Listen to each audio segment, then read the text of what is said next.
Let's talk about the DeAndre Hunter trade. So the Cavs got DeAndre Hunter. They gave up Caris, Levert, Niang, 3 second-round picks, and 2 pick swaps. First off, I want to say that I like this trade a lot for the Cavs. I don't really mind the draft capital that they're giving up. Yeah, it might be some of the last draft capital that you have if you're the Cavs, but it's really nothing too much. Those pick swaps, I think the Cavs are going to be better than the Hawks, so that's really nothing. And then second-round picks, 3 second-round picks doesn't get you much anyways. Caris LeVert was one of my favorite players on the Cavs, but unfortunately, Ty Jerome kind of just took his spot on the team this year. Caris thrived as that secondary ball handler, and Ty Jerome really has taken over that in the backup point guard role all in one. With the emergence of Ty Jerome, Caris has been forced to become more of a wing off-ball scorer, a role that he really just didn't thrive in this year, especially after he just came back from his injury. He's had a couple rough games in a row. I still think that Caris is a very good player. He's probably going to play pretty well in Atlanta and earn himself a really nice contract this offseason. On the other hand, I'm happy to see Niang go. He was just not great. Yes, a great radio personality. His podcast seems fun. He's great when in the post-game interviews. I think that he's got a great career ahead of him as an announcer. He just wasn't very good on the court this year. Shooting, he would get streaky sometimes, but not a great shooter. He could hold his own in the post, but really just overall not a great defender either. I really just did not like him in the amount of playing time that he was getting. So his big contract is probably better off not on the Cavs. So given that the Cavs didn't give up a lot to get DeAndre Hunter, I really like this trade. I think DeAndre Hunter is going to give the Cavs a unique look in scoring if he's coming off the bench or if he's starting. Someone that can, yes, shoot, and he does shoot threes at a pretty high volume, 6.7 threes per game, and I think he's hitting it at about a 39% clip, which is pretty elite.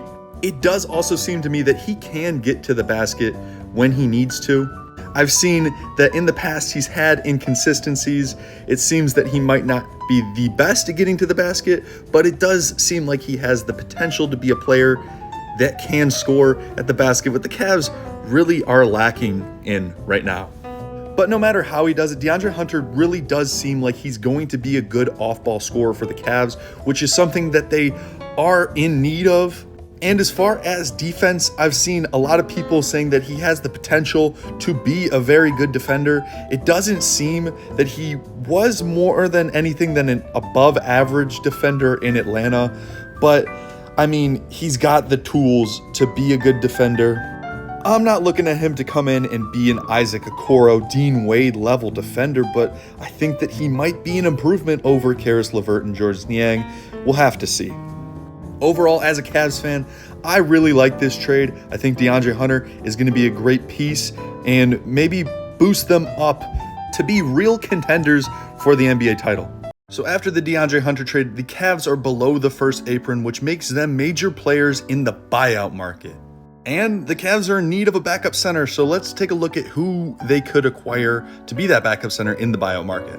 First name that they are being rumored to be in talks with is Ben Simmons. Is he the answer at backup center? I have no idea.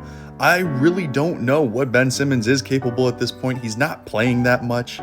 The Nets aren't great. He very well could be a very capable backup big man for an NBA team, but I mean, he really hasn't been on the floor enough or really put in that role well enough to see if that's really going to be the case. But honestly, I wouldn't be mad at the Cavs taking a swing at him here for a minimum contract or maybe a little bit more than that.